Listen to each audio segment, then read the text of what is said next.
ਅਸੀਂ ਚੇਤਨਾ ਚੈਨਲ ਦੇ ਦਰਸ਼ਕਾਂ ਦੇ ਨਾਲ ਵੱਖ-ਵੱਖ ਸਮੇਂ ਤੇ ਸਮਾਜਿਕ, ਧਾਰਮਿਕ ਤੇ ਰਾਜਨੀਤਿਕ ਮੁੱਦਿਆਂ ਤੇ ਵੱਖ-ਵੱਖ ਸ਼ਖਸੀਅਤਾਂ ਦੇ ਨਾਲ ਗੱਲਬਾਤ ਕਰਾਉਂਦੇ ਰਹਿੰਦੇ ਹਾਂ। ਤੇ ਅੱਜ ਅਸੀਂ ਚੇਤਨਾ ਚੈਨਲ ਦੇ ਦਰਸ਼ਕਾਂ ਦੇ ਨਾਲ ਸ਼੍ਰੀ ਰਜੇਸ਼ ਬਾਘਾ ਜੀ, ਜਿਹੜੇ ਐਸਸੀ ਕਮਿਸ਼ਨ ਦੇ ਸਾਬਕਾ ਚੇਅਰਮੈਨ ਤੇ ਬੀਜੇਪੀ ਦੇ ਪੰਜਾਬ ਦੇ ਵਾਈਸ ਪ੍ਰੈਜ਼ੀਡੈਂਟ ਹਨ, ਉਹਨਾਂ ਨਾਲ ਮੁਲਾਕਾਤ ਕਰਾਵਾਂਗੇ। ਬਾਘਾ ਜੀ, ਤੁਹਾਡਾ ਚੇਤਨਾ ਚੈਨਲ ਸਵਾਗਤ ਹੈ। ਧੰਨਵਾਦ ਜੀ, ਬਹੁਤ ਬਹੁਤ ਸ਼ੁਕਰੀਆ। ਬਾਘਾ ਜੀ, ਜਿਹੜੀ ਇਹ ਐਸਸੀ ਸਕਾਲਰਸ਼ਿਪ ਸਕੀਮ ਆ, ਕਾਫੀ ਸਮੇਂ ਤੋਂ ਇਹ ਵਿਵਾਦਿਤ ਆ ਵੀ ਕਿ ਜਿਹੜੀ ਪੰਜਾਬ 'ਚ ਸਰਕਾਰ ਹੁੰਦੀ ਆ ਉਹ ਕਹਿੰਦੀ ਵੀ ਸੈਂਟਰ ਵਾਲੇ ਪੈਸਾ ਨਹੀਂ ਦਿੰਦੇ, ਤੇ ਜਿਹੜੀ ਸੈਂਟਰ ਸਰਕਾਰ ਹੈ ਉਹ ਕਹਿੰਦੀ ਅਸੀਂ ਪੰਜਾਬ ਵਾਲਿਆਂ ਨੂੰ ਪੈਸਾ ਦਿੰਦੇ ਆ, ਉਹ ਅੱਗੇ ਇੰਪਲੀਮੈਂਟ ਨਹੀਂ ਕਰਦੇ। ਕੀ ਕਹੋਗੇ ਇਹਦੇ ਬਾਰੇ? ਦੇਖੋ, ਪੋਸਟ ਮੈਟ੍ਰਿਕ ਸਕਾਲਰਸ਼ਿਪ ਸਕੀਮ ਜਿਹੜੀ ਹੈ ਉਹ ਕੇਂਦਰ ਤੇ ਪੰਜਾਬ ਸਰਕਾਰ ਜਾਂ ਸਟੇਟ ਅਤੇ ਕੇਂਦਰ ਸਰਕਾਰ ਨਾਲ ਮਿਲ ਕੇ ਚੱਲਦੀ ਆ।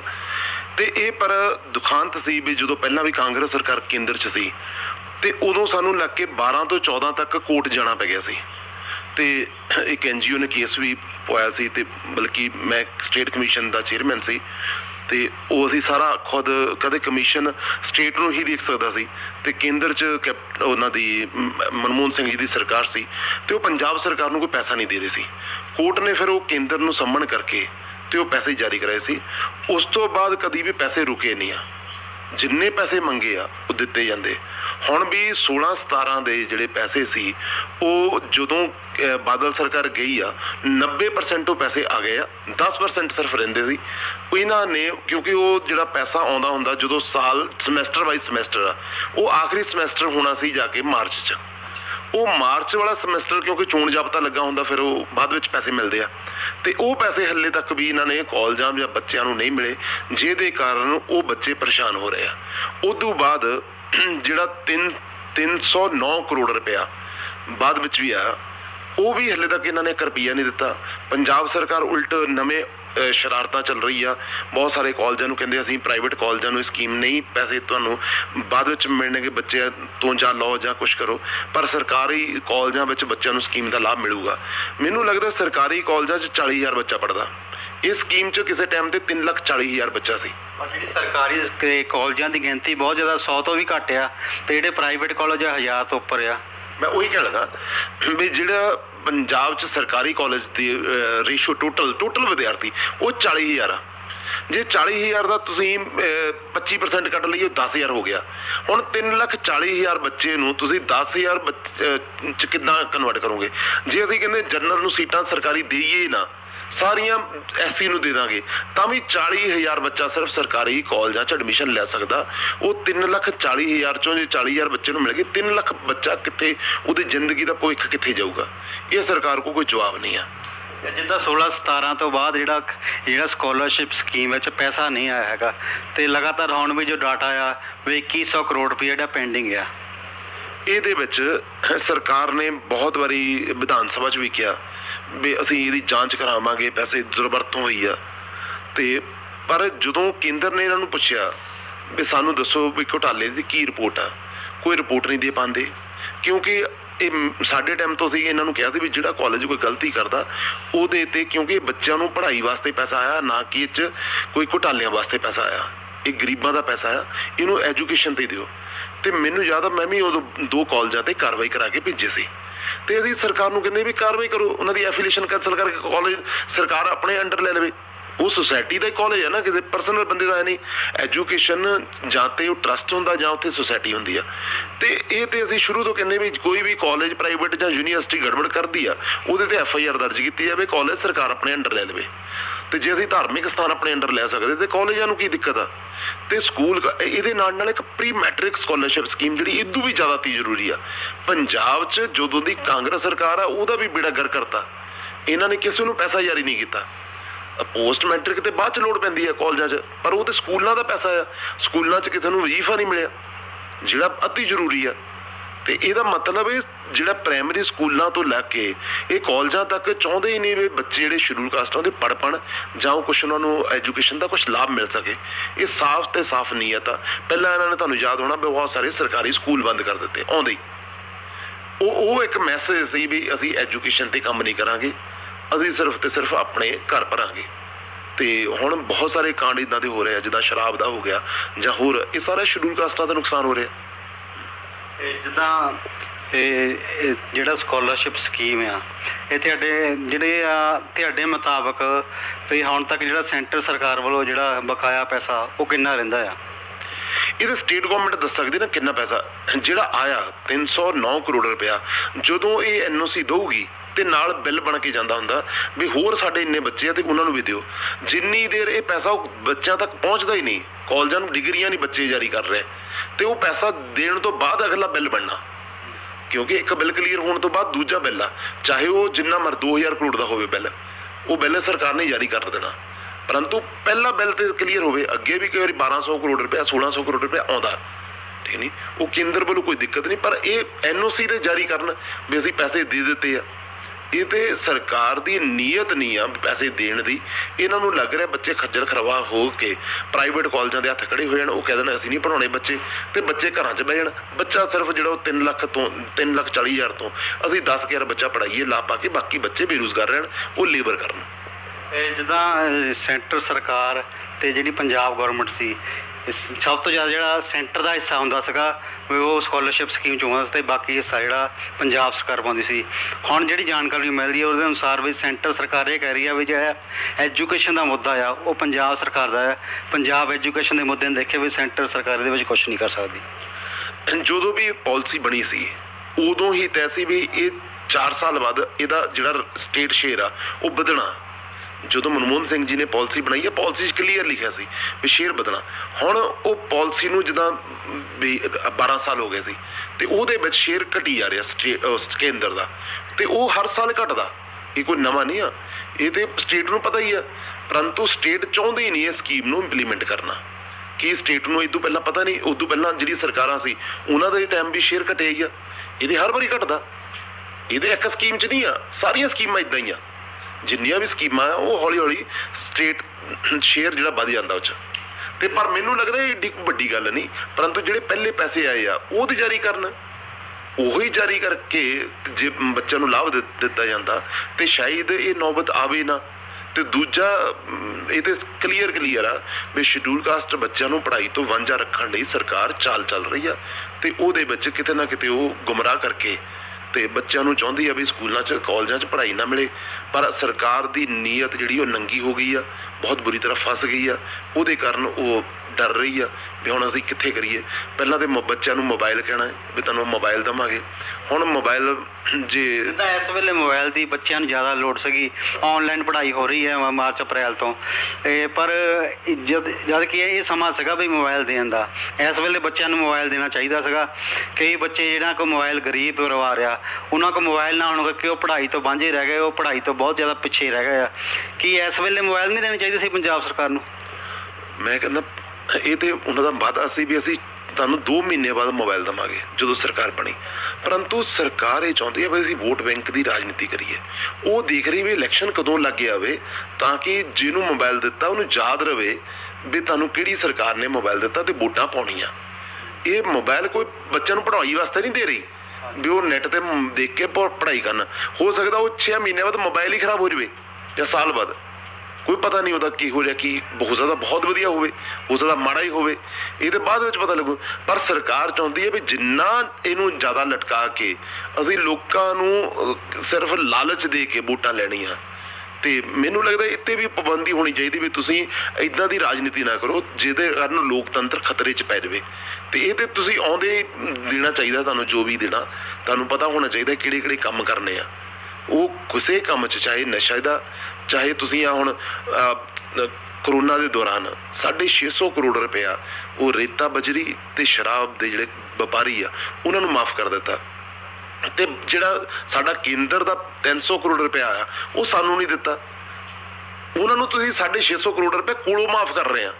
ਇਹਦਾ ਮਤਲਬ ਤੁਹਾਡੇ ਕੋਲ ਪੈਸੇ ਹੈਗੇ ਆ, ਪਰ ਜੇ ਗਰੀਬਾਂ ਦੇ ਬੱਚਿਆਂ ਨੂੰ ਪੜ੍ਹਾਈ ਜ਼ਰੂਰੀ ਨਹੀਂ ਆ, ਤੁਹਾਨੂੰ ਸ਼ਰਾਬ ਦਾ ਚਿੰਤਾ ਜ਼ਿਆਦਾ, ਤੁਹਾਨੂੰ ਰੇਤਾ ਬਜਰੀ ਦੀ ਚਿੰਤਾ, ਉਹ ਮਾਫ ਕਰਨ ਦੀ ਬਜਾਏ ਗਰੀਬਾਂ ਦੇ ਬੱਚਿਆਂ ਨੂੰ ਪੜ੍ਹਾਈ ਦੇ ਪੈਸੇ ਮਾਫ ਕਰਦੇ। ਉਹਨਾਂ ਨੂੰ ਹੋਰ ਮੈਂ ਕਹਿੰਦਾ ਇਹ 'ਚ SC ਤੇ BC ਨੂੰ ਮਿਲਦੀ ਆ, BC ਦਾ ਵੀ 40 ਕਰੋੜ ਰੁਪਇਆ ਫਸਿਆ। ਤੇ ਅਸੀਂ ਤਾਂ ਕਹਿੰਦੇ ਗਰੀਬ ਜਨਰਲ ਨੂੰ ਵੀ ਦੇ ਦਿਓ, ਕੀ ਫਰਕ ਪੈਂਦਾ?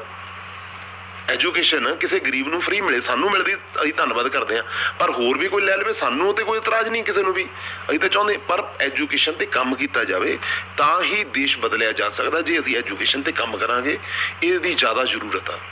ਜਿਹੜੇ ਸਕਾਲਰਸ਼ਿਪ ਸਕੀਮ ਦੇ ਅੰਕੜੇ ਨਜ਼ਰ ਆਉਂਦੇ ਆ 2016-17 ਵਿੱਚ ਜਿਹੜਾ 3,10,000 ਸੀਗੇ ਬੱਚੇ, ਠੀਕ ਹੈ ਨਾ ਜੀ।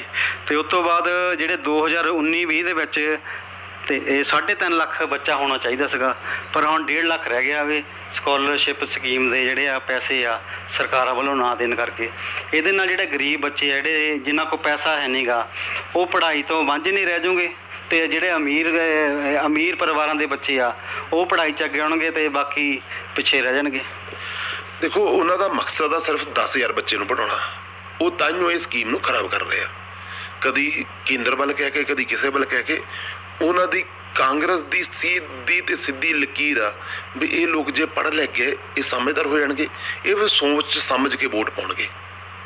ਪਰ ਸਾਨੂੰ ਲੱਗਦਾ ਦੇਸ਼ ਨੂੰ ਅੱਗੇ ਵਧਾਉਣ ਲਈ ਤੇ ਪੜ੍ਹਾਈ ਬਹੁਤ ਜ਼ਰੂਰੀ ਆ। ਇਹ ਬਾਬਾ ਸਾਹਿਬ B.R. ਅੰਬੇਡਕਰ ਨੇ ਵੀ ਕਿਹਾ, ਬਹੁਤ ਸਾਰੇ ਵਿਦਵਾਨ ਚਾਹੇ ਉਹ ਸਵਾਮੀ ਵਿਵੇਕਾਨੰਦ ਜੀ ਹੋਏ ਆ, ਤੇ ਉਹਨਾਂ ਦੀ ਵੀ ਇਹ ਸੋਚ ਸੀ ਵੀ ਦੇਸ਼ ਨੂੰ ਜੇ ਅੱਗੇ ਚੁੱਕਣਾ ਤੇ ਐਜੂਕੇਸ਼ਨ ਪਹਿਲਾਂ ਅੱਗੇ ਚੁੱਕੋ।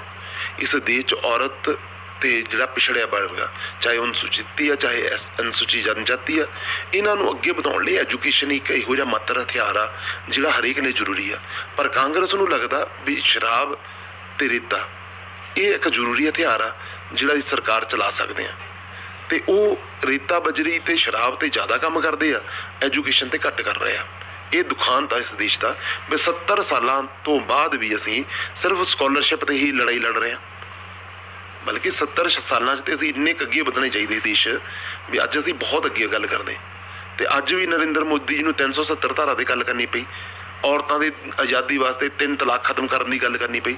ਇਹ ਤੇ ਉਦੋਂ ਹੀ ਖਤਮ ਹੋਣੇ ਚਾਹੀਦੇ ਸੀ, ਇਹ ਤੇ ਅੱਜ ਕੀਤੇ ਨਾ। ਜੇ ਸਰਕਾਰ ਨੇ ਉਸ ਟਾਈਮ ਤੇ ਮਸਲੇ ਹੱਲ ਕੀਤੇ ਹੁੰਦੇ ਤੇ ਸ਼ਾਇਦ ਮੈਨੂੰ ਲੱਗਦਾ ਵੀ ਇਹ ਨੌਬਤ ਹੀ ਨਾ ਆਉਂਦੀ। ਇਹ ਤੇ ਮੋਦੀ ਜੀ ਨੇ ਹੁਣ ਜਾ ਕੇ ਕੰਮ ਕੀਤੇ ਜਿਹੜੇ, ਇਹ ਉਦੋਂ ਹੋਣੇ ਚਾਹੀਦੇ ਸੀ। ਜਿੱਦਾਂ ਸਕਾਲਰਸ਼ਿਪ ਸਕੀਮ ਵਿੱਚ ਅਕਾਲੀ ਦਲ ਦੀ BJP ਦੀ ਸਰਕਾਰ ਵੇਲੇ ਵੀ ਜਿਹੜੇ ਸਟੂਡੈਂਟ ਸੜਕਾਂ 'ਤੇ ਬਹਿੰਦੇ ਸੀ ਰੋਲ ਨੰਬਰ ਲੈਣ ਲਈ, ਇਹ ਕਲਾਸਾਂ ਦੇ ਵਿੱਚ ਬਹਿਣ ਲਈ, ਅਤੇ ਕਾਂਗਰਸ ਸਰਕਾਰ ਵੇਲੇ ਵੀ ਇਹੀ ਹਾਲ ਰਿਹਾ। ਅਤੇ ਇਹਦੇ ਨਾਲ ਜਿੱਦਾਂ ਹੁਣ ਬੱਚਿਆਂ ਦਾ ਜਿਹੜਾ ਧਿਆਨ ਪੜ੍ਹਾਈ 'ਤੇ ਹੋਣਾ ਚਾਹੀਦਾ ਸੀਗਾ, ਕਿੱਥੇ ਉਹ ਇਹਦੇ ਲਈ ਸੰਘਰਸ਼ ਕਰ ਰਿਹਾ। ਇਹ ਦਲਿਤਾਂ ਦੇ ਪੱਲੇ ਕਾਹਤੇ ਸੰਘਰਸ਼ ਆਉਂਦਾ ਆ? ਸ਼ਾਇਦ ਤੁਹਾਨੂੰ ਪਤਾ ਹੋਊਗਾ ਪੂਰਾ, ਮੈਨੂੰ ਖੁਦ ਯਾਦ ਆ ਉਦੋਂ ਇਕੱਲੇ ਸ਼ਡਿਊਲ ਕਾਸਟ ਰੋਡ ਤੇ ਨਹੀਂ ਬੈਠੇ, ਸਾਰੇ ਰਲ ਕੇ ਬੱਚੇ ਕਹਿੰਦੇ ਇੱਕ ਐਜੂਕੇਸ਼ਨ ਇੱਕ ਏਜੰਡਾ ਬਣ ਗਿਆ ਸੀ। ਮੈਨੂੰ ਮੋਗੇ ਦੀ ਘਟਨਾ ਯਾਦ ਆ ਵੀ ਉੱਥੇ ਵਿਦਿਆਰਥੀ ਪ੍ਰੀਸ਼ਦ ਦੇ ਉਦੇ ਸੂਦ ਹੋਣੀ, ਉਹਨਾਂ ਨੇ ਧਰਨੇ ਧੁਰਨੇ ਲਾਏ। ਇੱਦਾਂ ਮੁੰਡੇ ਕਪੂਰਥਲੇ ਮੁੰਡਾ ਭਾਰਤ ਮਹਾਜਨ ਹੋਣੀ ਧਰਨੇ ਲਾਏ, ਲਾਠੀ ਚਾਰਜ ਵੀ ਹੋਇਆ ਕਈ ਜਗ੍ਹਾ ਤੇ। ਤੇ ਉਹ ਇੱਕ ਸਟੂਡੈਂਟ ਦੀ ਲੜਾਈ ਬਣ ਗਈ ਸੀ ਵੀ ਇਹਨਾਂ ਦੇ ਪੈਸੇ ਆਉਣੇ ਚਾਹੀਦੇ ਆ, ਤੇ ਉਹ ਮਿਲਦੇ ਵੀ ਸੀ। ਪਰੰਤੂ ਆਹ ਸਰਕਾਰ ਦੇ ਚਾਹੁੰਦੀ ਹੈ ਵੀ ਉਹ ਕਾਲਜ ਤੱਕ ਪਹੁੰਚਣ ਹੀ ਨਾ, ਸੀ ਸਕੂਲ ਹੀ ਬੰਦ ਕਰ ਦਿਓ। ਧਰਨੇ ਤੇ ਤਾਂ ਬੈਠਣਗੇ ਬੱਚੇ ਜਦੋਂ ਪੈਸੇ ਉਹਨਾਂ ਨੂੰ ਐਡਮਿਸ਼ਨ ਮਿਲੂਗੀ। ਇਹ ਤੇ ਕਾਲਜਾਂ ਨੂੰ ਕਹਿ ਰਹੀ ਤੁਸੀਂ ਐਡਮਿਸ਼ਨ ਹੀ ਨਾ ਦਿਓ, ਅਸੀਂ ਪੈਸੇ ਨਹੀਂ ਦੇਣੇ, ਜੇ ਤੁਹਾਨੂੰ ਆਪਣੇ ਰਿਸਕ ਤੇ ਐਡਮਿਸ਼ਨ ਕਰਨੀ ਕਰ ਦਿਓ। ਕਮ ਸੇ ਕਮ ਪਹਿਲੀ ਸਰਕਾਰਾਂ ਐਡਮਿਸ਼ਨ ਤੇ ਕਰਾਉਂਦੀਆਂ ਲੜਕੇ, ਉਹ ਬੱਚਿਆਂ ਨੂੰ ਰੋਲ ਨੰਬਰ ਵੀ ਦਵਾਉਂਦੀਆਂ ਸੀ। ਉਹਦੇ ਵਿੱਚ ਤੁਹਾਨੂੰ ਸ਼ਾਇਦ ਪਤਾ ਹੋਊਗਾ ਬਹੁਤ ਬੱਚਿਆਂ ਦੀ ਕਈ ਵਾਰੀ ਕਲਾਸਿਸ ਸ਼ਾਰਟੇਜ ਹੋ ਜਾਂਦੀਆਂ ਸੀ, ਕਈ ਦਿੱਕਤਾਂ। ਇੱਕ ਇਕੱਲੀ ਸਕਾਲਰਸ਼ਿਪ ਦੀ ਦਿੱਕਤ ਨਹੀਂ ਸੀ, ਉਹ 'ਚ ਕਈ ਤਰ੍ਹਾਂ ਦੀਆਂ ਦਿੱਕਤਾਂ ਹੁੰਦੀਆਂ। ਕਦੇ ਸਾਡੇ ਪਰਿਵਾਰਾਂ 'ਚ ਗਰੀਬੀ ਵੀ ਆ, ਕਾਲਜ ਪੂਰੀ ਤਰ੍ਹਾਂ ਆ ਨਹੀਂ ਹੁੰਦਾ ਸੀ, ਕਿਸੇ ਕੋਲ ਪਾਕਟ ਮਨੀ ਨਹੀਂ, ਕਿਸੇ ਕੋਲ ਚੱਪਲ ਹੈ ਨਹੀਂ, ਕਿਸੇ ਕੋਲ ਵਰਦੀ ਹੈ ਨਹੀਂ, ਬਹੁਤ ਦਿੱਕਤਾਂ। ਸਾਡੀ ਇੱਕ ਸਮੱਸਿਆ ਕਦੋਂ ਇਕੱਲੀ ਵੀ ਸਕਾਲਰਸ਼ਿਪ ਕਾਲਜ ਨੂੰ ਦੇ ਦਿੱਤੀ ਤੇ ਬੱਚਾ ਆ ਗਿਆ। ਬਹੁਤ ਸਮੱਸਿਆ ਉਹ ਵੀ ਹੱਲ ਕਰਾਉਣ ਲਈ ਫਿਰ ਸਟੂਡੈਂਟ ਜਥੇਬੰਦੀਆਂ ਜਾਂ ਸਮਾਜਿਕ ਲੀਡਰ ਅੱਗੇ ਆਉਂਦੇ ਸੀ। ਉਹ 'ਚ ਮੀਡੀਆ ਬਹੁਤ ਵੱਡਾ ਰੋਲ ਅਦਾ ਕਰਦਾ ਸੀ। ਉਹ ਫਿਰ ਬੱਚਿਆਂ ਨੂੰ ਰੋਲ ਨੰਬਰ ਦਵਾਈ ਜਾਂਦੇ ਸੀ, ਪਰੰਤੂ ਉਹ ਬੱਚੇ ਤਾਂ ਰੋਲ ਨੰਬਰ ਲੈ ਪਾਉਂਦੇ ਸੀ ਜੇ ਪੜ੍ਹਦੇ ਸੀ। ਪਰ ਆਹ ਸਰਕਾਰ ਤੇ ਚਾਹੁੰਦੀ ਹੈ ਵੀ ਬੱਚਿਆਂ ਨੂੰ ਅਸੀਂ ਪੜ੍ਹਾਉਣਾ ਹੀ ਨਹੀਂ, ਵੀ ਅਸੀਂ ਸਕੂਲ ਵੀ ਬੰਦ ਕਰ ਦੇਣੇ ਆ ਤੇ ਕਾਲਜ ਬੰਦ ਕਰ ਦੇਣੇ ਆਪੇ ਪ੍ਰਾਈਵੇਟ ਕਾਲਜਾਂ 'ਚ। ਜੇ ਕਿਸੇ ਨੇ ਪੜ੍ਹਨਾ ਤੇ ਪੜ੍ਹ ਲੂਗਾ, ਨਹੀਂ ਤਾਂ ਨਾ ਸਹੀ। ਉਹਨਾਂ ਦੀ ਤਾਂ ਨੀਅਤ ਕਲੀਅਰ ਆ ਵੀ ਤੁਹਾਨੂੰ ਪੜ੍ਹਾਉਣਾ ਨਹੀਂ ਆ, ਤੁਹਾਨੂੰ ਅਸੀਂ ਲੇਬਰ 'ਚ ਅੱਗੇ ਰੱਖਣਾ। ਬਲਕਿ ਸਾਡੀ ਸੋਚ ਆ ਵੀ ਬੱਚਿਆਂ ਨੂੰ ਐਜੂਕੇਸ਼ਨ ਤੋਂ ਬਗੈਰ ਦੇਸ਼ ਨੂੰ ਬਦਲਣਾ ਹੋਰ ਕੋਈ ਸਾਧਨ ਨਹੀਂ ਆ। ਹਾਂ ਠੀਕ ਆ, ਸਾਡਾ ਕੰਟਰੀ ਵਿਕਸਿਤ ਨਹੀਂ ਆ, ਵਿਕਸਿਤ ਦੀ ਲਾਈਨ ਵਿੱਚ ਆ, ਅਸੀਂ ਤਰੱਕੀ ਕਰਨ ਵਾਲਿਆਂ ਚਾਲੇ, ਬਾਕੀ ਕੰਟਰੀ ਤਰੱਕੀ ਕਰ ਚੁੱਕੇ ਬਹੁਤ। ਪਰ ਆਉਣ ਵਾਲਾ ਸਮਾਂ ਅਸੀਂ ਵੀ ਉੱਦਾਂ ਦਾ ਤਾਂ ਬਣਾਵਾਂਗੇ ਜੇ ਅਸੀਂ ਆਪਣੇ ਬੱਚਿਆਂ ਨੂੰ ਕੁਛ ਚਾਹੇ ਉਹਨੂੰ ਕੋਈ ਕਿਤੇ ਨਾਲ ਜੁੜੀ ਐਜੂਕੇਸ਼ਨ ਦਈਏ। ਸਕਿੱਲ ਕੋਈ ਨਾ ਕੋਈ ਸਕਿੱਲ ਹੋਣੀ ਜ਼ਰੂਰੀ ਆ, ਤੇ ਇਹਦੇ ਲਈ ਸਕਿੱਲ ਇੰਡੀਆ ਕੰਮ ਕਰ ਰਿਹਾ, ਬਹੁਤ ਵੱਡੇ ਪੱਧਰ ਤੇ ਕੰਮ ਹੋ ਰਿਹਾ। ਤੇ ਮੈਨੂੰ ਲੱਗਦਾ ਤੁਸੀਂ 10 ਸਾਲ ਬਾਅਦ ਤੇ ਜੇ ਰੈਵੋਲੂਸ਼ਨ ਆਇਆ ਤੇ ਇਹ ਇੱਕ ਐਜੂਕੇਸ਼ਨ ਬਹੁਤ ਵੱਡਾ, ਸਕਿੱਲ ਐਜੂਕੇਸ਼ਨ ਬਹੁਤ ਵੱਡਾ ਰੋਲ ਹੋਊਗਾ। ਜਿੱਦਾਂ ਜਾਪਾਨ ਚੱਲਿਆ, ਤੁਸੀਂ ਜਰਮਨ ਚੱਲਿਆ, ਉੱਥੇ ਸਕਿੱਲ ਕੰਟਰੀ ਜਿਹੜੀ ਐਜੂਕੇਸ਼ਨ ਆ ਉਹ ਬਹੁਤ ਹਾਈ ਲੈਵਲ ਦੀ ਆ। ਤੇ ਜਿਹੜੀ ਸਾਡੀ ਨਵੀਂ ਐਜੂਕੇਸ਼ਨ ਪਾਲਿਸੀ ਉਹ ਹੈ ਹੀ ਸਾਰੀ ਉਹ ਉਹਨਾਂ ਕੰਟਰੀਆਂ ਚੋਂ ਚੁੱਕੀ ਹੋਈ ਪਾਲਿਸੀ, ਉਹ ਤੋਂ ਸਮਝ ਕੇ ਵੀ ਉਹ ਕਿਹੋ ਜਿਹੀ ਐਜੂਕੇਸ਼ਨ ਦਿੰਦੇ ਆ। ਅਸੀਂ ਸਟੇਟ ਲੈਂਗੁਏਜ ਵੀ ਰੱਖੀਆਂ, ਉਹਦੇ ਨਾਲ ਜਿਹੜੀ ਵਿਦੇਸ਼ੀ ਅੰਗਰੇਜ਼ੀ ਆ ਉਹਦੇ ਇਕੱਲੀ ਕਈ ਉਹ ਕੌਨਵੈਂਟ ਸਕੂਲਾਂ 'ਚ ਪ੍ਰਾਈਵੇਟ ਸਕੂਲਾਂ 'ਚ ਉਹੀ ਪੜ੍ਹਾਈ ਜਾਂਦੀ ਸੀ। ਅੱਜ ਉਹ 'ਚ ਨਾਲ ਤੁਹਾਨੂੰ ਸਟੇਟ ਲੈਂਗੁਏਜ ਵੀ ਆ ਗਈ। ਇੱਕ ਚੰਗੀ ਇਹ ਖੂਬਸੂਰਤ ਗੱਲ ਹੋ ਰਹੀ ਆ ਤੇ ਮੈਨੂੰ ਲੱਗਦਾ ਸਟੇਟ ਗੌਰਮੈਂਟ ਨੂੰ ਇਹ ਸੋਚਣਾ ਚਾਹੀਦਾ, ਨਹੀਂ ਤਾਂ ਸਾਲ ਬਾਅਦ ਲੋਕਾਂ ਨੇ ਇਹ ਸਰਕਾਰ ਜਲਦੀ ਕਰ ਦੇਣੀ ਹੈ। ਕਰਨ ਤੋਂ ਬਾਅਦ ਫਿਰ ਜੋ ਸਾਡਾ ਹਰਿਆਣੇ 'ਚ ਕੋਈ ਸਟੂਡੈਂਟ ਨੂੰ ਦਿੱਕਤ ਨਹੀਂ ਆ ਰਹੀ, ਹਿਮਾਚਲ 'ਚ ਨਹੀਂ ਆ ਰਹੀ, ਉੱਥੇ ਵੀ ਸਰਕਾਰ ਸਟੇਟ ਗੌਰਮੈਂਟ ਹੈਗੀਆਂ ਆ ਤੇ ਉਹ 100% ਪੈਸੇ ਜਾਰੀ ਕਰ ਰਹੀਆਂ ਤੇ ਨਾ ਕੋਈ ਬੱਚੇ ਨੂੰ ਤੰਗੀ ਆ ਰਹੀ ਆ। ਤੇ ਇੱਥੇ ਕਿਉਂ ਨਹੀਂ? ਮੈਨੂੰ ਲੱਗਦਾ ਇਹ ਜਾਂ ਤੇ ਭਾਜਪਾ ਹੀ ਇਹਦਾ ਹੱਲ ਕਰੂਗੀ ਆਉਣ ਵਾਲੇ ਸਮੇਂ 'ਚ। ਭਾਜਪਾ ਜੇ ਸਰਕਾਰ ਬਣਦੀ ਆ ਤੇ ਇਹੋ ਜਿਹੇ ਹਾਲਾਤ ਕਦੀ ਬਣ ਨਹੀਂ ਦਿੱਤੇ ਜਾਣਗੇ। ਜਿੱਦਾਂ ਕਰੋਨਾ ਕਾਲ ਦੇ ਦੌਰਾਨ ਸੈਂਟਰ ਸਰਕਾਰ ਵੱਲੋਂ ਜਿਹੜਾ ਅਨਾਜ ਤੇ ਦਾਲ ਆਈ ਆ ਤੇ ਉਹਦੇ ਵਿੱਚ ਮੋਦੀ ਸਾਹਿਬ ਨੇ ਕਿਹਾ ਸੀਗਾ ਵੀ 80 ਕਰੋੜ ਗਰੀਬ ਤੇ ਮਿਡਲ ਕਲਾਸ ਫੈਮਲੀਆਂ ਨੂੰ ਮਿਲੂਗੀ। ਇਹ ਪੰਜਾਬ ਦੇ ਵਿੱਚ ਮੈਨੂੰ ਲੱਗਦਾ ਇਹ 70-80 ਲੱਖ ਜਿਹੜੇ ਆ ਉਹ ਗਰੀਬ ਪਲੱਸ ਮਿਡਲ ਕਲਾਸ ਹੈਗੇ ਆ। ਪਰ ਜਿਹੜਾ ਇੱਥੇ ਪੰਜਾਬ ਵਿੱਚ ਦੇਖਣ ਨੂੰ ਮਿਲਿਆ, ਕੈਪਟਨ ਸਰਕਾਰ ਨੇ ਸਿਰਫ ਨੀਲੇ ਕਾਰਡ ਵਾਲਿਆਂ ਨੂੰ ਜਿਹੜੀ ਇਹ ਦਿੱਤਾ ਆ ਸੈਂਟਰ ਸਰਕਾਰ ਵੱਲ ਜਿਹੜਾ ਆਇਆ ਸੀਗਾ, ਤੇ ਬਾਕੀ ਜਿਹੜਾ ਮਿਡਲ ਕਲਾਸ ਆ ਜਾਂ ਹੋਰ ਜਿਨ੍ਹਾਂ ਦੇ ਨੀਲੇ ਕਾਰਡ ਨਹੀਂ ਬਣੇ ਹੈਗੇ ਉਹਨਾਂ ਨੂੰ ਨਹੀਂ ਦਿੱਤਾ ਗਿਆ। ਦੇਖੋ ਬੜੀ ਦੁੱਖ ਵਾਲੀ ਗੱਲ ਸੀ, 1 ਕਰੋੜ 40 ਲੱਖ ਲੋਕਾਂ ਲਈ ਪੰਜਾਬ 'ਚ ਔਨ ਰਿਕਾਰਡ ਜਿਹੜੇ ਸਾਡੇ ਰਾਮ ਬਿਲਾਸ ਪਾਸਵਾਨ ਕੇਂਦਰੀ ਮੰਤਰੀ ਆ ਉਹਨਾਂ ਦੀ ਸਟੇਟਮੈਂਟ ਆਈ ਸੀ ਵੀ ਅਸੀਂ ਅਨਾਜ ਭੇਜਿਆ 1 ਕਰੋੜ 40 ਲੱਖ ਲੋਕਾਂ ਨੂੰ। ਜਾਣੀ ਕਿ ਮੈਨੂੰ ਲੱਗਦਾ ਵੀ ਜੇ ਬਾਕੀ ਅਸੀਂ ਧਾਰਮਿਕ ਸੰਸਥਾਵਾਂ, ਬਹੁਤ ਸਾਰੇ ਸੰਤ ਮਹਾਂਪੁਰਸ਼ ਡੇਰਿਆਂ ਨੇ ਤੇ NGO ਨੇ, NRIਆਂ ਨੇ ਸਹਿਯੋਗ ਲੰਗਰ ਦਾ ਬਹੁਤ ਕੀਤਾ। ਜੇ ਅਸੀਂ ਸਾਰਾ ਰਾਸ਼ਨ ਲਗਾ ਲੈਂਦੇ ਮੈਨੂੰ ਲੱਗਦਾ ਸਾਡੇ ਰਾਸ਼ਨ ਬਚਣਾ ਚਾਹੀਦਾ ਸੀ। ਪਰੰਤੂ ਅੱਜ ਵੀ ਬਹੁਤ ਸਾਰੇ ਲੋਕ ਜਿਹੜੇ ਵਾਪਸ ਚਲੇ ਗਏ, ਜਿਹੜੇ ਕੰਮ ਕਰਨ ਵਾਲੇ ਸੀ। ਬਹੁਤ ਸਾਰੀਆਂ ਫੈਕਟਰੀਆਂ ਬੰਦ ਹੋ ਗਈਆਂ ਰਾਸ਼ਨ ਨਾ ਮਿਲਣ ਦੇ ਕਾਰਨ। ਤੇ ਦੂਸਰਾ ਜਿਹੜਾ ਰਾਸ਼ਨ ਫੜਿਆ ਗਿਆ, ਇੱਕ ਦਿਨ ਇੱਕ ਸਟੋਰੀ ਵੀ ਚੱਲ ਰਹੀ ਸੀ ਵੀ ਪੰਜਾਬ ਸਰਕਾਰ ਨੇ ਮੰਨਿਆ ਵੀ 10 ਲੱਖ ਜਿਹੜੇ ਪੈਕਟ ਸੀ, ਥੈਲੀਆਂ ਸੀ ਜਿਹੜੀਆਂ, ਉਹ ਹਾਲੇ ਤੱਕ ਪਤਾ ਹੀ ਨਹੀਂ, ਰਿਕਾਰਡ 'ਚ ਹੀ ਨਹੀਂ ਆ ਕਿੱਥੇ ਗਈਆਂ। 10 ਲੱਖ ਪੈਕਟ ਬਹੁਤ ਵੱਡੀ ਗੱਲ ਆ। 40 ਲੱਖ ਲੋਕ ਲਗਭਗ ਤੁਹਾਡੇ ਮੁਤਾਬਕ ਇਹਦੇ ਵਿੱਚ ਬਹੁਤ ਵੱਡਾ ਘੁਟਾਲਾ ਵੀ ਹੋਇਆ। ਮੰਨਦੇ, ਉਹ ਆਪ ਮੰਨਦੇ ਆ। ਇਹ ਤੇ ਬਹੁਤ ਸਾਰੇ ਪ੍ਰਸ਼ਾਸਨ ਨੇ ਖੁਦ ਕਿਹਾ ਵੀ ਇਹਦੀ ਅਸੀਂ ਪੜਤਾਲ ਕਰਾਵਾਂਗੇ। ਦੇਖੋ ਸਰਕਾਰੀ ਪੈਸਾ ਚਾਹੇ 1 ਰੁਪਈਆ ਕਿਸੇ ਦਾ, ਹੋਟਲ ਦੇ ਵਿੱਚੋਂ ਵੀ ਇਹ ਮਿਲਿਆ ਆ। ਹੋਟਲਾਂ 'ਚੋਂ ਇੱਕ 'ਚੋਂ ਨਹੀਂ ਮਿਲਿਆ, ਕਈ ਜਗ੍ਹਾ ਤੋਂ ਮਿਲਿਆ, ਕਈ ਚੈਨਲਾਂ ਨੇ ਦਿਖਾਇਆ। ਪਹਿਲਾਂ ਇੱਕ ਜਗ੍ਹਾ ਸੀ, ਹੁਣ ਤੇ ਕਈ ਜਗ੍ਹਾ ਲੁਧਿਆਣੇ ਫੜਿਆ ਗਿਆ, ਜਲੰਧਰ ਫੜਿਆ ਗਿਆ, ਅੰਮ੍ਰਿਤਸਰ ਹੋ ਗਿਆ, ਹੁਣ ਤੇ ਬੇਅੰਤ ਮੀਡੀਆ ਨੇ ਦਿਖਾਇਆ ਸਮਾ ਕੇ। ਹੁਣ ਤੇ ਇਹ ਘੁਟਾਲਾ ਪਤਾ ਲੱਗ ਗਿਆ ਵੀ ਇਹ ਜਗ ਜ਼ਹਿਰ ਹੋ ਗਿਆ। ਤੇ ਇਹ ਕਰੋਨਾ ਦੇ ਵਿੱਚ ਵੀ ਪੈਸੇ ਕਮਾਉਣੇ ਕਿੱਦਾਂ, ਮੈਨੂੰ ਲੱਗਦਾ ਇਹ ਸਰਕਾਰ ਨੇ ਸਿਖਾਇਆ ਵੀ ਤੁਸੀਂ ਕਰੋਨਾ ਨੂੰ ਵੀ ਹਥਿਆਰ ਬਣਾ ਕੇ, ਜਿੱਥੇ ਗਰੀਬਾਂ ਲਈ ਕੇਂਦਰ ਮਦਦ ਭੇਜ ਰਿਹਾ, ਉਹ ਨਹੀਂ ਤਾਂ ਤੁਸੀਂ ਸੋਚੋ ਨਵੰਬਰ ਤੱਕ ਰਾਸ਼ਨ ਆਇਆ। ਨਵੰਬਰ ਤੱਕ ਇਹ ਪਹਿਲੀ ਵਾਰੀ ਹੋਇਆ ਵੀ ਐਡਵਾਂਸ ਵਿੱਚ ਇੰਨੇ ਵੱਡੇ ਪੱਧਰ ਤੇ ਸਾਨੂੰ ਰਾਸ਼ਨ। ਫਿਰ ਦੂਸਰੀ ਕਿਸ਼ਤ ਜਿਹੜੀ ਸੀ 1 ਕਰੋੜ 70 ਲੱਖ ਲੋਕਾਂ ਦੀ ਆ, ਹਲੇ ਪਹਿਲੀ ਨਹੀਂ ਪਤਾ ਲੱਗੀ ਦੂਜੀ ਕਿੱਥੇ ਜਾਣੀ। ਤੀਸਰੀ ਗੱਲ ਇਹ ਸੀ, ਤੇ ਪਹਿਲਾਂ ਤੇ ਇਹਨਾਂ ਨੇ ਕੇਂਦਰ ਸਰਕਾਰ ਨੇ ਜਿੰਨਾ ਵੀ ਰਾਸ਼ਨ ਭੇਜਣਾ ਸੀ ਨਾ, ਚਾਵਲ ਸੀ ਪੰਜਾਬ 'ਚ ਜਾ ਰਿਹਾ ਸੀ, ਉੱਤਰਾਖੰਡ ਵਾਲੇ ਇੱਥੋਂ ਲੈ ਕੇ, ਮੱਧ ਪ੍ਰਦੇਸ਼ ਵਾਲੇ ਇੱਥੋਂ ਲੈ ਕੇ, ਸਾਊਥ ਇੰਡੀਆ ਵਾਲੇ ਇੱਥੋਂ ਲੈ ਕੇ, ਉਹ ਸਾਰੇ ਚੁੱਕ ਕੇ ਵੰਡ ਵੀ ਦਿੱਤਾ। ਇਹਨਾਂ ਨੇ ਪਹਿਲਾਂ ਚੁੱਕਿਆ ਹੀ ਨਹੀਂ, ਜੇ ਚੁੱਕਿਆ ਉਹ ਆਪਣੇ ਕੋਲ ਸਟੋਰ ਕਰ ਲਿਆ। ਇਹ ਇੱਕ ਬੜੀ ਵੱਡੀ ਵਿਡੰਬਨਾ ਹੈ ਪੰਜਾਬ ਦੀ ਵੀ ਅਸੀਂ ਗੁਆਂਢ ਤੋਂ ਚੁੱਕ ਕੇ, ਸਾਡੇ ਸਟੋਰ ਹਰੇਕ ਸ਼ਹਿਰ 'ਚ ਸਟੋਰ ਆ ਜਿਹੜੇ FCI ਦੇ, ਉਹ ਤੋਂ ਚੁੱਕ ਕੇ ਅਸੀਂ ਜ਼ਿਲ੍ਹਿਆਂ ਤੱਕ ਪਹੁੰਚਾਉਣਾ ਸੀ। ਫਿਰ ਅੱਜ ਔਨਲਾਈਨ ਆ ਸਾਰਾ ਕੁਛ, ਰਾਸ਼ਨ ਡਿਪੂ ਸਾਰੇ ਔਨਲਾਈਨ ਸੀ। ਇਹ ਆਧਾਰ ਕਾਰਡ ਦੇਂਦੇ ਕਿ ਕਹਿੰਦੇ ਵੀ ਤੁਸੀਂ ਆਪਣਾ ਰਾਸ਼ਨ ਲਈ ਚਲੋ। ਮੈਨੂੰ ਲੱਗਦਾ ਜੇ ਅਸੀਂ ਦਿੰਦੇ ਤਾਂ ਅੱਜ ਪੰਜਾਬ 'ਚ ਕੋਈ ਭੁੱਖਾ ਨਾ ਸੌਂਦਾ। ਜਿਹੋ ਜਿਹੇ ਹਾਲਾਤ ਪੰਜਾਬ ਦੇ ਅੱਜ ਬਣੇ ਆ, ਬਹੁਤ ਦੁਖਾਂਤ, ਬਹੁਤ ਜ਼ਿਆਦਾ। ਫਿਰ ਬਿਜਲੀ ਦੇ ਬਿੱਲ ਇਹਨਾਂ ਨੂੰ ਕਿਹਾ ਸੀ ਮਾਫ਼ ਕਰ ਦਿਓ, ਉਹ ਨਹੀਂ ਮਾਫ਼ ਕੀਤੇ। ਫਿਰ ਹਰਿਆਣੇ ਨੇ ਜਿਹੜਾ ਕਰੋਨਾ ਦੇ ਵਿੱਚ ਜਿੰਨੇ ਵੀ ਮੁਲਾਜ਼ਮ ਲੱਗੇ ਆ, ਉਹਨਾਂ ਦੀ ਤਨਖਾਹ ਡਬਲ ਕਰ ਦਿੱਤੀ ਮਹਾਮਾਰੀ ਦੇ ਦੌਰਾਨ, ਤੇ ਪੰਜਾਬ ਨੇ ਤਨਖਾਹ ਘਟਾਤੀ ਉਲਟ। ਹਾਂ, ਹਰਿਆਣੇ ਨੇ ਕੱਚੇ ਮੁਲਾਜ਼ਮ ਪੱਕੇ ਕਰ ਦਿੱਤੇ। ਇਹਨੀ ਪੱਕਿਆਂ ਨੂੰ ਵੀ ਡਰਾਤਾ ਵੀ ਤੁਹਾਨੂੰ ਕੱਚੇ ਕਰ ਦੇਣਾ ਜੇ ਤੁਸੀਂ ਕੰਮ। ਯਾਨੀ ਕੀ ਮਜ਼ਾਕ ਬਣਾਇਆ ਕਰੋਨਾ ਮਹਾਮਾਰੀ ਨੂੰ। ਤੁਸੀਂ ਹਰ ਇੱਕ ਗੱਲ ਨੂੰ ਤੁਸੀਂ ਵਰਤ ਰਹੇ, ਤੁਸੀਂ ਦੁਰਵਰਤੋਂ ਕਾਹਦੇ ਕਰਦੇ ਪਏ। ਫਿਰ ਬੱਸਾਂ ਦੇ ਕਿਰਾਏ ਪੰਜਾਬ 'ਚ ਪਹਿਲਾਂ ਤਾਂ ਕਹਿਤਾ ਸਵਾਰੀਆਂ ਘੱਟ ਬੈਠਣੀਆਂ, ਇਸ ਲਈ ਉਹ ਕਿਰਾਇਆ ਡਬਲ ਲਿਆ ਜਾਊਗਾ। ਬਾਅਦ ਸਵਾਰੀਆਂ ਵੀ ਪੂਰੀਆਂ ਕਰਦੇ ਆ, ਕਿਰਾਇਆ ਫਿਰ ਉੱਥੇ ਦਾ ਉੱਥੇ ਆ। ਜਾਣੀ ਕਿ ਹਰੇਕ ਚੀਜ਼ ਨੂੰ ਤੁਸੀਂ ਕਮਾਈ ਦਾ ਸਾਧਨ ਬਣਾ ਕੇ ਰੱਖ ਦਿੱਤਾ। ਮੈਨੂੰ ਲੱਗਦਾ ਸਾਨੂੰ ਸਰਕਾਰ ਚਲਾਉਣ ਲਈ ਕਮਾਈ ਨਹੀਂ, ਇਸ ਵੇਲੇ ਲੋਕਾਂ ਦੀ ਸਹੂਲਤ ਦੇਖਣੀ ਚਾਹੀਦੀ ਸੀ। ਮੈਂ ਤਾਂ ਸੋਚਦਾ ਕੇਂਦਰ ਨੇ ਜਿਹੜਾ ਲੇਡੀਜ਼ ਨੂੰ 500 ਰੁਪਇਆ ਡਾਇਰੈਕਟ ਪਾਤਾ, ਬਹੁਤ ਵੱਡਾ ਭਲਾ ਹੋ ਗਿਆ। ਜਿਹੜਾ ਮਜ਼ਦੂਰਾਂ ਨੂੰ ਜਿਨ੍ਹਾਂ ਦੇ ਲੇਬਰ ਕਾਰਡ ਬਣੇ ਸੀ 3000 ਰੁਪਇਆ ਉਹਨਾਂ ਨੂੰ ਪਾਇਆ, ਕਿਸਾਨਾਂ ਨੂੰ 6-6000 ਰੁਪਏ ਪਾਇਆ। ਜੇ ਉਹ ਕਿਤੇ ਪੰਜਾਬ ਸਰਕਾਰ ਨੂੰ ਦੇਂਦੀ ਤੇ ਸ਼ਾਇਦ ਉਹ ਪੈਸੇ ਮਿਲਣੇ ਸੀ ਕਿ ਨਹੀਂ ਮਿਲਣੇ ਸੀ, ਕਦੋਂ ਮਿਲਣੇ ਸੀ, ਹੋ ਸਕਦਾ ਉਹ ਵਿਚਾਰੇ 10 ਸਾਲ ਬਾਅਦ ਕਰੋਨਾ ਦੇ ਪੈਸੇ ਲੈਂਦੇ। ਜੇ ਬੱਚਿਆਂ ਨੂੰ ਫੀਸਾਂ ਦੇ ਪੈਸੇ 3 ਸਾਲ ਬਾਅਦ ਮਿਲਦੇ ਆ ਤੇ ਉਹ ਲੇਡੀਜ਼ ਨੂੰ 500 ਰੁਪਏ ਦੇ ਪਤਾ ਨਹੀਂ ਕਿੰਨੇ ਸਾਲ ਬਾਅਦ ਮਿਲਣਾ ਸੀ। ਇਹ ਹਾਲਾਤ ਆ। ਇਹਦੇ ਸ਼ੁਕਰ ਆ ਡਾਇਰੈਕਟ ਆਨਲਾਈਨ ਪੈਸੇ ਪੈ ਗਏ ਤੇ ਅੱਜ ਲੋਕ ਸਾਰੇ ਕਹਿੰਦੇ ਸਾਨੂੰ ਪੈਸੇ ਮਿਲੇ ਆ। ਪਰ ਪੰਜਾਬ ਸਰਕਾਰ 1 ਰੁਪਈਆ ਵੀ ਨਹੀਂ ਸਾਬਤ ਕਰ ਸਕਦੀ ਜਿਹੜਾ ਇਹਨਾਂ ਨੇ ਪੈਸਾ ਕੋਈ ਪਾਇਆ ਹੋਵੇ। ਕੋਈ ਗਰੀਬ ਕਹਿ ਦੇਵੇ ਵੀ ਮੈਨੂੰ 5 ਰੁਪਏ ਵੀ ਪਾਏ ਆ, ਕੋਈ 1 ਰੁਪਈਆ ਵੀ ਨਹੀਂ ਪਾਇਆ, ਕਿਸੇ ਦੇ ਖਾਤੇ 'ਚ ਪੈਸਾ ਹੀ ਨਹੀਂ ਪਾਇਆ। ਉਲਟ ਮਾਸਕ ਜੇ ਕਿਸੇ ਦਾ ਮਾੜਾ ਥੱਲੇ ਵੀ ਹੋ ਗਿਆ, ਉਹ ਵੀ ਪੁਲਿਸ ਨੂੰ ਟਾਰਗੇਟ ਦੇ ਦਿੱਤਾ ਵੀ ਤੁਸੀਂ ਆਪਣੀ ਤਨਖਾਹ ਮਾਸਕਾਂ 'ਚ ਕੱਢਣੀ ਆ।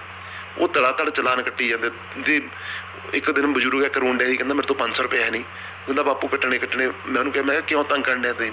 ਬਜ਼ੁਰਗ ਕਹਿੰਦੇ ਸਾਨੂੰ ਤਨਖਾਹ ਕਿਹਾ ਵੀ ਇੱਦਾਂ ਕੱਢੋ। ਕਰੋੜਾਂ ਰੁਪਇਆ ਇਕੱਠਾ ਕਰਨ 'ਚ ਮਹੀਨੇ 'ਚ ਸਰਕਾਰ ਨੇ ਕਰੋਨਾ ਦਾ ਨਾਮ ਲੈ ਕੇ ਮਾਸਕ ਦਾ ਡਰਾ ਕੇ, ਠੀਕ ਨਹੀਂ, ਉਹ ਇਸ ਕੰਮ 'ਤੇ ਲੱਤ। ਸਾਡੀ ਪਾਰਟੀ ਨੇ ਮਾਸਕ ਫ੍ਰੀ ਵੰਡੇ ਆ ਵੀ ਲੋਕਾਂ ਨੂੰ ਅਵੇਅਰ ਕਰੀਏ, ਕਿਉਂਕਿ ਬਹੁਤ ਸਾਰੇ ਲੋਕਾਂ ਨੂੰ ਪਤਾ ਹੀ ਨਹੀਂ ਵੀ ਜਦੋਂ ਬਾਹਰ ਜਾਣਾ ਤੇ ਸਾਨੂੰ ਮਾਸਕ ਚਾਹੀਦਾ। ਬਹੁਤ ਸਾਰੇ ਗਰੀਬ ਆ, ਉਹਨੂੰ ਮਾਸਕ ਬਾਰੇ ਜਾਣਕਾਰੀ ਵੀ ਨਹੀਂ ਆ, ਬਲਕਿ ਬਹੁਤ ਸਸਤਾ ਮਾਸਕ ਆ, ਤੁਸੀਂ ਘਰ ਦਾ ਬਣਾਇਆ ਹੋਏ ਵਰਤ ਸਕਦੇ ਆ। ਪਰੰਤੂ ਫਿਰ ਵੀ ਲੋਕਾਂ ਨੂੰ ਅਵੇਅਰ ਤੇ ਕਰਨਾ ਪਊ, ਕੋਈ ਨਾ ਕੋਈ ਰਾਜਨੀਤਿਕ ਤੌਰ ਤੇ ਜਾਂ ਸਮਾਜਿਕ ਤੌਰ ਤੇ ਜਾਂ ਸਰਕਾਰੀ ਤੌਰ ਤੇ ਅਵੇਅਰਨੈਸ ਤੇ ਕੈਂਪ ਲੱਗਣੇ ਚਾਹੀਦੇ ਆ। ਉਹ ਕੈਂਪ ਲਾਉਣ ਦੀ ਬਜਾਏ ਇਹਦੇ ਚੌਂਕਾਂ 'ਚ ਖੜ ਕੇ ਪਰਚੀਆਂ ਕੱਟਣ ਲੱਗ ਪਏ। ਜਿੱਦਾਂ ਵੀ ਅਸੀਂ ਧਾਰਮਿਕ ਤੌਰ ਤੇ ਕੋਈ ਚੰਦਾ ਇਕੱਠਾ ਕਰਨਾ ਹੁੰਦਾ, ਇਹ ਤੇ ਮਾਸਕ ਦੇ ਬਹਾਨੇ ਚੰਦਾ ਇਕੱਠਾ ਕਰਨ ਡਏ ਆ ਤੇ ਉਹ ਆਪਣੀ ਤਨਖਾਹ ਕੱਢੀ ਜਾਂਦੇ ਆ। ਤੇ ਇਹ ਮੈਨੂੰ ਲੱਗਦਾ ਦੁਖਾਂਤ ਆ। ਇਸ ਸਰਕਾਰ ਨੂੰ ਗਰੀਬਾਂ ਦੀ ਇਸ ਦੁੱਖ ਦੀ ਘੜੀ 'ਚ ਬਾਂਹ ਫੜਨੀ ਚਾਹੀਦੀ, ਸਹਿਯੋਗ ਕਰਨਾ ਚਾਹੀਦਾ ਸੀ ਤੇ ਉਹਦੇ ਨਾਲ ਨਾਲ ਸਾਨੂੰ ਸਾਰਿਆਂ ਨੂੰ ਮਿਲ ਕੇ ਇਸ ਮਹਾਮਾਰੀ ਨੂੰ ਹਰਾਉਣਾ ਵੀ ਚਾਹੀਦਾ ਸੀ ਤੇ ਨਾਲ ਲੋਕਾਂ ਨੂੰ ਅੱਗੇ ਖੜਾ ਕਰਨ ਲਈ ਜਾਂ ਕਰੋਨਾ ਨਾਲ ਕਿੱਦਾਂ ਜੀ ਸਕਦੇ ਹੋ, ਤੁਸੀਂ ਆਪਣੀ ਲਾਈਫ ਨੂੰ ਕਿੱਦਾਂ ਬਚਾ ਸਕਦੇ, ਉਹਦੇ ਲਈ ਕੰਮ ਕਰਨਾ ਚਾਹੀਦਾ ਸੀ, ਪਰ ਉੱਤੇ ਹੋ ਨਹੀਂ ਰਿਹਾ। ਇੱਕ ਬੀਜੇਪੀ ਨੇ ਸੰਬੰਧਿਤ ਸਵਾਲ ਹੈ ਵੀ ਬੀਜੇਪੀ ਦੇ ਉੱਤੇ ਦਲਿਤ ਵਿਰੋਧੀ ਹੋਣ ਦਾ ਇਲਜ਼ਾਮ ਲੱਗਦਾ। ਬੀਜੇਪੀ ਦੇ ਰਾਜ ਵਿੱਚ ਇਹ ਪਿਛਲੇ ਸਾਲ ਇਹ ਭਾਰਤ ਦਾ ਸੰਵਿਧਾਨ ਸਾੜਿਆ ਗਿਆ ਸੰਸਦ ਦੇ ਲਾਗੇ, ਤੇ ਹੋਰ ਵੀ ਕਈ ਦਲਿਤਾਂ ਦੇ ਅਤਿਆਚਾਰ ਬੀਜੇਪੀ ਦੇ ਰਾਜ ਵਿੱਚ ਵਧਿਆ। ਕੀ ਕਹੋਗੇ?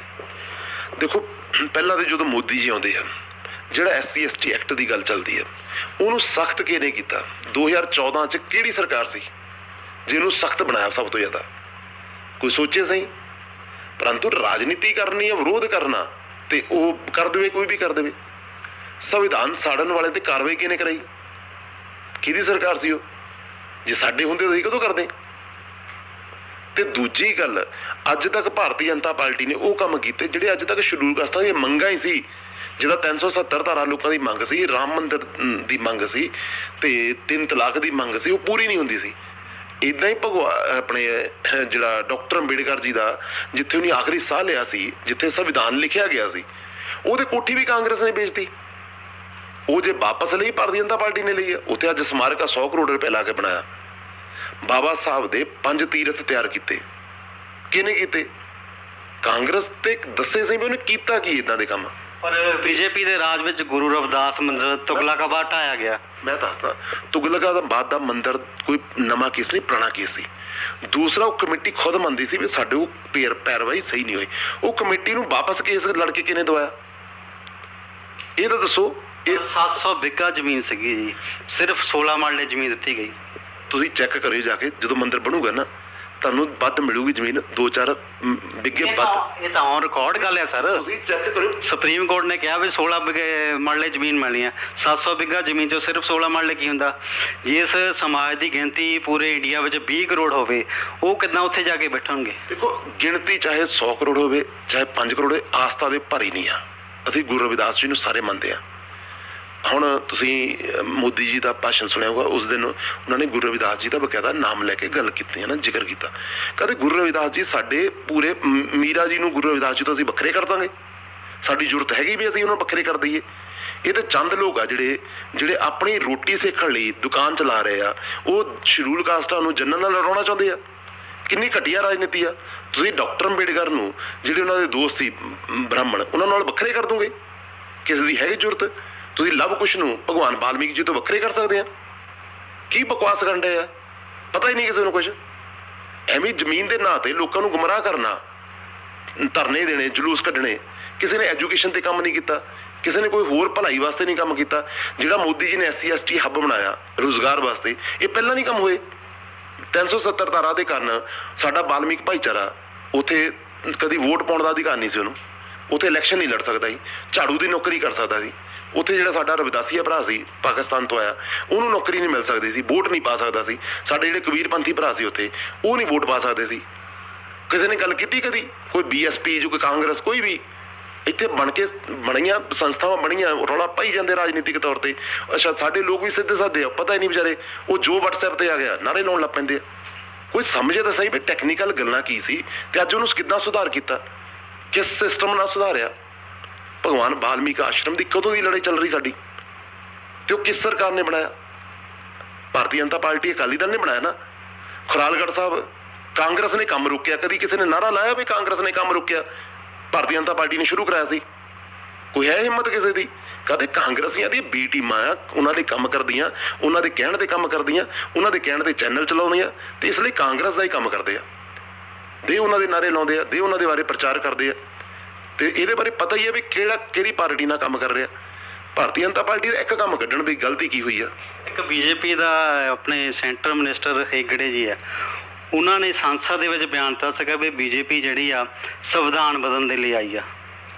ਦੇਖੋ, ਤੁਹਾਡਾ ਚੈਨਲ ਆ, ਤੁਹਾਡਾ ਜਿਹੜਾ ਮਾਲਕ ਆ, ਉਹ ਤੈਅ ਕਰਦਾ ਪ੍ਰੋਗਰਾਮ ਇਹੀ ਹੁੰਦਾ ਨਾ ਆਪਣਾ। ਪੱਤਰਕਾਰ ਜੋ ਮਰਜ਼ੀ ਬੋਲੇ। ਮੋਦੀ ਜੀ ਨੇ ਅੱਜ ਤੱਕ ਸੰਵਿਧਾਨ ਇਦੋਂ ਪਹਿਲਾਂ ਪਾਰਲੀਮੈਂਟ 'ਚ ਵੀ ਕਿਹਾ, ਬਲਕਿ ਸੰਵਿਧਾਨ ਨੂੰ ਮੱਥਾ ਟੇਕ ਕੇ ਪ੍ਰਧਾਨ ਮੰਤਰੀ ਸਹੁੰ ਚੁੱਕਣ ਵਾਲਾ ਇੱਕ ਹੀ ਆ। ਸੰਸਦ ਨੂੰ ਮੱਥਾ ਟੇਕ ਕੇ ਅੰਦਰ ਵੜਨ ਵਾਲਾ ਇੱਕ ਪ੍ਰਧਾਨ ਮੰਤਰੀ। ਪ੍ਰਧਾਨ ਮੰਤਰੀ ਜੀ ਪਹਿਲਾਂ ਮੁੱਖ ਮੰਤਰੀ ਰਹੇ। ਡਾਕਟਰ ਅੰਬੇਡਕਰ ਜੀ ਦੀ ਯਾਤਰਾ ਕੱਢ ਕੇ ਉਹਦੇ ਤੇ ਸੰਵਿਧਾਨ ਯਾਤਰਾ ਪੈਦਲ ਚੱਲ ਕੇ ਜੇ ਕਿਸੇ ਨੇ ਗੁਜਰਾਤ 'ਚ ਕੀਤੀ ਸੀ ਤੇ ਉਹ ਨਰਿੰਦਰ ਭਾਈ ਮੋਦੀ ਨੇ। ਜਿਹੜੇ BJP ਦੇ ਕਈ ਲੀਡਰਾਂ ਦੇ, ਵੱਡੇ ਲੀਡਰਾਂ ਦੇ ਬਿਆਨ ਆਇਆ ਵੀ ਜਿਹੜੀ ਇੱਕ BJP ਆ 2022 ਦੀ ਇਲੈਕਸ਼ਨ ਇਕੱਲਿਆਂ ਲੜ ਰਹੀ ਆ, ਤੇ ਅੱਡਾ ਇਹਦੇ ਬਾਰੇ ਕੀ ਵਿਚਾਰ ਹੈਗਾ? ਦੇਖੋ, ਭਾਰਤੀ ਜਨਤਾ ਪਾਰਟੀ ਪੰਜਾਬ ਚਾਹੁੰਦੀ ਆ ਵੀ ਸਾਡਾ ਆਧਾਰ ਵਧੇ, ਵੀ ਅਸੀਂ ਪੰਜਾਬ 'ਚ ਅੱਗੇ ਵਧੀਏ। ਇਹਦੇ ਲਈ ਵਰਕਰ ਸਾਡਾ ਡਿਮਾਂਡ ਕਰਦਾ ਕਾਫੀ ਦੇਰ ਤੋਂ, ਪਰ ਇਹਦਾ ਫੈਸਲਾ ਜਿਹੜਾ ਹੁੰਦਾ ਉਹ ਕੇਂਦਰ ਹੀ ਕਰਦਾ। ਬਾਕੀ ਸਾਡੀ ਜਿਹੜੇ ਮੰਡਲ, ਬੂਥ ਤੇ ਜ਼ਿਲ੍ਹੇ ਆ, ਉਹ ਸ਼ਹਿਰੀ ਦਿਹਾਤੀ ਹਰੇਕ ਥਾਂ ਤੇ ਬਣੇ ਹੁੰਦੇ ਆ। ਤੇ ਇਹ ਤੇ ਅਸੀਂ ਜਦੋਂ ਦੇ 92 ਤੋਂ ਲੱਗੇ ਆ ਪੰਜਾਬ 'ਚ ਬਹੁਤ ਤੇਜ਼ੀ ਨਾਲ ਕੰਮ ਕਰਨ। ਜੋ 92 ਦੀ ਇਲੈਕਸ਼ਨਾਂ ਵੀ ਲੜੀਆਂ ਸੀ ਭਾਜਪਾ ਨੇ, ਉਦੋਂ ਤੋਂ ਹੀ ਅਸੀਂ ਕੰਮ ਕਰ ਰਹੇ ਹਾਂ। ਤੇ ਪਰ ਇਹ ਫੈਸਲਾ ਜਿਹੜਾ ਹੁੰਦਾ ਇਹ ਕੇਂਦਰ ਪਾਰਲੀਮੈਂਟ ਬੋਰਡ ਹੀ ਕਰਦਾ, ਨਾ ਕਿ ਅਸੀਂ ਉਹ 'ਚ ਪੰਜਾਬ ਨੇ, ਸਾਡੇ ਯੂਨਿਟ ਨੇ ਜਾਂ ਕਿਸੇ ਲੀਡਰ ਨੇ ਕਰਨਾ। ਬਾਕੀ ਉਹ ਲੀਡਰ ਦੀ ਸੋਚ ਹੁੰਦੀ ਆ ਵੀ ਅਸੀਂ ਅੱਗੇ ਵਧੀਏ, ਸਾਡੀ ਇੱਥੇ ਵੀ ਸਾਡੀਆਂ ਸੀਟਾਂ ਵਧਣ। ਜੇ ਸੀਟਾਂ ਨਹੀਂ ਵਧੀਆਂ ਤੇ ਅਸੀਂ ਇਕੱਲੇ ਲੜੀਏ। ਇਹ ਡਿਮਾਂਡਸ ਉੱਠਦੀ ਆ ਕਈ ਵਾਰੀ। ਇਹ 2002 'ਚ ਵੀ ਉੱਠੀ, 2007 'ਚ ਵੀ ਉੱਠੀ, 2012 'ਚ ਵੀ ਆ, 17 'ਚ ਵੀ ਆ, ਤੇ ਹੁਣ 22 ਦੀ ਵੀ ਲੋਕ ਗੱਲ ਕਰਦੇ। ਇਹ ਡਿਮਾਂਡਸ ਆ ਉਹਨਾਂ ਦੀ, ਪਰ ਇਹ ਕੇਂਦਰ ਹੀ ਤੈਅ ਕਰਦਾ ਵੀ ਅਸੀਂ ਕੀ ਕਰਨਾ, ਤੇ ਉਹ ਕੇਂਦਰ ਤੇ ਹੀ ਗੱਲ ਛੱਡੀ ਜਾਂਦੀ ਆ। ਜਿੱਦਾਂ ਪੰਜਾਬ ਦੇ ਵੱਡੇ ਲੀਡਰਾਂ ਵੱਲੋਂ ਇਹ ਬਿਆਨ ਆਏ ਆ ਤੇ ਐਕਸ ਮਿਨਿਸਟਰਾਂ ਵੱਲੋਂ ਵੀ ਪੰਜਾਬ ਵੱਲੋਂ ਬਿਆਨ ਆਏ, ਕੀ ਲੱਗਦਾ ਨਹੀਂ ਵੀ ਜੇ ਸੈਂਟਰ ਵੱਲੋਂ ਵੀ ਇਹਦੇ ਵਿੱਚ ਕੋਈ ਡੈਡੀਕੇਸ਼ਨ ਦਿੱਤਾ ਗਿਆ ਹੈ? ਨਹੀਂ, ਕਦੀ ਸੈਂਟਰ ਇਦਾਂ ਨਹੀਂ ਕਹਿੰਦਾ। ਸੈਂਟਰ ਤੇ ਪ੍ਰਦੇਸ਼ ਦੀ ਜਿਹੜਾ ਸਰਵੇ ਰਿਪੋਰਟ ਹੁੰਦੀ ਆ ਜਾਂ ਉਹਦੇ ਮੁਤਾਬਕ ਹੀ ਕੰਮ ਕਰਦੇ ਵੀ ਇਲੈਕਸ਼ਨ ਕਿਹੋ ਜਿਹਾ। ਤੇ ਪੰਜਾਬ 'ਚ ਹਾਲੇ ਤੱਕ ਤੇ ਅਸੀਂ ਅਕਾਲੀ ਭਾਜਪਾ ਹੀ ਲੜ ਰਹੇ ਹਾਂ, ਤੇ ਆਉਣ ਵਾਲਾ ਸਮਾਂ ਬਾਕੀ ਦੱਸੂਗਾ। ਢੀਂਡਸਾ ਗਰੁੱਪ ਦੇ ਨਾਲ ਤਾਂ ਨਹੀਂ ਕੋਈ ਸਮਝੌਤਾ ਹੋ ਰਿਹਾ? ਨਹੀਂ, ਇਹ ਵੀ ਕੇਂਦਰ ਹੀ ਦੱਸ ਸਕਦਾ। ਕਿਉਂਕਿ ਮੀਡੀਆ ਦੇ ਵਿੱਚ ਵੀ ਕਾਫੀ ਰਿਪੋਰਟਾਂ ਆ ਰਹੀਆਂ ਵੀ ਢੀਂਡਸਾ ਗਰੁੱਪ ਨੂੰ ਵੀ ਇਹ ਜਿਹੜਾ ਵੀ ਲਗਾਤਾਰ ਅਕਾਲੀ ਦਲ ਦੇ ਜਿਹੜੇ ਬੰਦੇ ਆ ਇਹ ਢੀਂਡਸਾ ਗਰੁੱਪ ਵੱਲ ਜਾ ਰਿਹਾ, ਤੇ ਕਿਉਂਕਿ ਉਹਨਾਂ ਵੱਲੋਂ ਬਿਆਨ ਆ ਵੀ ਅਸੀਂ ਕਾਂਗਰਸ ਤੇ ਅਕਾਲੀ ਦਲ ਨਾਲ ਸਮਝੌਤਾ ਨਹੀਂ ਕਰਨਾ, ਬਾਕੀ ਹਮ ਖਿਆਲੀ ਪਾਰਟੀਆਂ ਨਾਲ ਹੋ ਸਕਦਾ। ਦੇਖੋ, ਇਹ ਸਮਾਂ ਹੀ ਦੱਸ ਸਕਦਾ ਵੀ ਉਹ ਢੀਂਡਸਾ ਗਰੁੱਪ ਕੀ ਚਾਹੁੰਦਾ। ਇਹ ਵੀ ਨਹੀਂ ਹਾਲੇ ਤੱਕ ਕਦੇ ਉਹਨੇ ਅਕਾਲੀ ਦਲ ਹੀ ਬਣਾਇਆ। ਉਹ ਅਕਾਲੀ ਦਲ ਤੋਂ ਵੱਖਰੇ ਆ ਕਿ ਨਹੀਂ ਵੱਖਰੇ, ਇਹ ਉਹ ਇਕੱਠੇ ਹੋ ਜਾਂਦੇ, ਕੱਲ੍ਹ ਸਮਝੌਤਾ ਹੋ ਜਾਂਦਾ ਉਹਨਾਂ ਦਾ ਆਪਸ ਵਿੱਚ। ਇਹ ਤਾਂ ਸਮਾਂ ਹੀ ਦੱਸੂਗਾ। ਇਹ ਇਲੈਕਸ਼ਨ ਤੋਂ ਪਹਿਲਾਂ ਬਹੁਤ ਆਪਾਂ ਹਲੇ ਕਹਿ ਰਹੇ ਹਾਂ, ਇਹ ਤਾਂ ਕੁਛ ਦਿਨਾਂ 'ਚ ਹੀ ਪਤਾ ਲੱਗਦਾ ਹੁੰਦਾ। ਤੇ ਹਲੇ ਨਵਜੋਤ ਸਿੰਘ ਸਿੱਧੂ ਦਾ ਵੀ ਬਿਆਨ ਆਇਆ, ਉਹਦੀ ਵਾਈਫ ਦਾ, ਵੀ ਅਸੀਂ ਭਾਜਪਾ ਵਾਪਸ ਆ ਸਕਦੇ ਹਾਂ। ਤੇ ਇੱਦਾਂ ਬਹੁਤ ਸਾਰੇ ਆ ਵੀ ਕੀ ਹੁੰਦਾ, ਇਹ ਤਾਂ ਸਮਾਂ ਤੈਅ ਕਰਦਾ। ਇਹ BJP ਬਾਗਾ ਜੀ, ਤੁਹਾਡਾ ਬਹੁਤ ਬਹੁਤ ਧੰਨਵਾਦ, ਤੁਸੀਂ ਇੱਕ ਖੁੱਲ੍ਹ ਕੇ ਮੇਰੇ ਸਵਾਲਾਂ ਦਾ ਜਵਾਬ ਦਿੱਤਾ। ਧੰਨਵਾਦ, ਬਹੁਤ ਬਹੁਤ ਧੰਨਵਾਦ ਜੀ। ਇਹ ਸਨ ਮੇਰੇ ਨਾਲ ਰਾਜੇਸ਼ ਬਾਗਾ ਜੀ, BJP ਦੇ ਵਾਈਸ ਪ੍ਰੈਜ਼ੀਡੈਂਟ ਪੰਜਾਬ, ਜਿਨ੍ਹਾਂ ਨੇ ਸਕਾਲਰਸ਼ਿਪ ਦੇ ਮੁੱਦੇ ਤੇ ਜਿਨ੍ਹਾਂ ਨਾਲ ਗੱਲਬਾਤ ਹੋਈ। ਤੇ ਇਸ ਦੇ ਨਾਲ ਹੀ ਜਿਹੜਾ ਇਹਨਾਂ ਦਾ BJP ਦਾ ਜਿਹੜਾ ਮੀਡੀਆ ਵਿੱਚ ਆਇਆ ਵੀ ਜਿਹੜੀ ਵੀ ਅਕਾਲੀ ਦਲ ਨਾਲੋਂ ਵੱਖ ਹੋ ਕੇ 2022 ਦੀ ਇਲੈਕਸ਼ਨ ਲੜੂਗੀ, ਉਸ ਸੰਬੰਧ ਵਿੱਚ ਵੀ ਇਹਨਾਂ ਨੇ ਆਪਣਾ ਸਪਸ਼ਟੀਕਰਨ ਦਿੱਤਾ ਆ। ਤੇ ਹੁਣ ਦੇਖਣਾ ਇਹ ਹੋਊਗਾ 2022 ਦੇ ਵਿੱਚ ਜਿਹੜੀ ਬੀਜੇਪੀ ਆ ਇਕੱਲਿਆਂ ਲੜਦੀ ਆ ਜਾਂ ਅਕਾਲੀ ਦਲ ਨਾਲ ਮਿਲ ਕੇ ਲੜਦੀ ਆ। ਕੈਮਰਾ ਪਰਸਨ ਅਨੀਤਾ ਦੇ ਨਾਲ ਚੇਤਨਾ ਚੈਨਲ ਲਈ ਪ੍ਰਦੀਪ ਰਾਜ ਦੀ ਰਿਪੋਰਟ।